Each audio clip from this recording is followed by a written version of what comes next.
Today on Crisis in the Toyverse, yours truly is looking at the PX Previews exclusive Batman Ascending Knight with the blue trim going for it. As you can see, it's in this beautiful tin package. I haven't bought too many PX exclusives through the years, but it seems the ones that do come out that are in the tin, they're really cool to hold in your hand and whatnot. So I find that very cool. On the back, you can see all the fun jazz that comes with.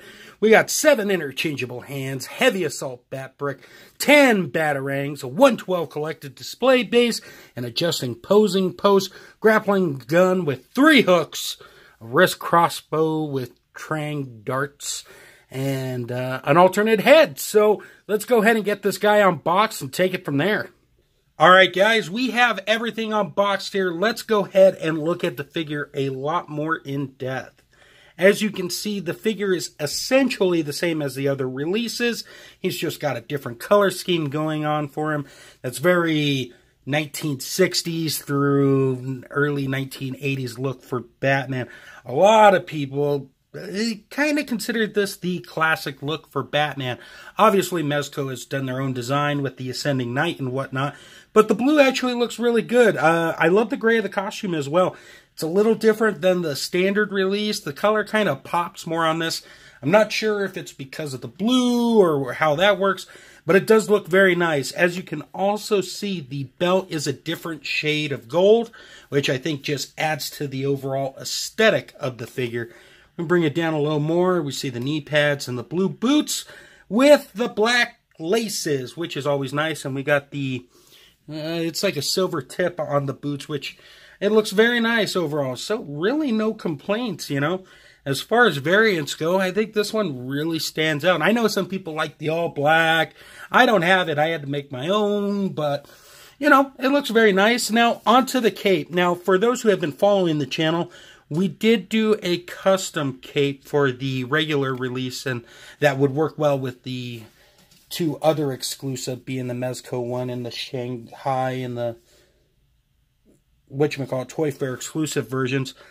But I don't know if I'm going to tackle a blue one, to be honest with you guys. It was a lot of work, and I don't know if the girlfriend's really up to it, to be quite honest with you guys. But we'll see. If we can find the right material, I may start doing pre-orders on that one. But the cape does look very nice just sitting in there. It's got a nice pleather-like material. It feels a little different than the regular release one. Obviously, I would imagine that's because of the type of material they use. On the inside, you can see they fused it with a dark charcoal-like gray material, which works out very nicely as well. And so, yeah, overall, I really am digging the blue on this guy. Really just adds something different to the shelf. So let's go ahead and break down articulation while I have him here. Now it's going to be pretty much the same here. You got the head that goes up and down and side to side. We got the arms here that go up all the way. They go down, go all the way around like so. We got our biceps swivel here, double bend at the elbow, rotation and hinge at the hand. In terms of the upper body, we have a ab crunch that allows them to go back that much, go down that much. We have the diaphragm joint built in as well for side to side and rotation there. Batman can do the splits, which is very nice. He can kick forward. He can kick back. Thigh cut right there. We have a double bend at the knee.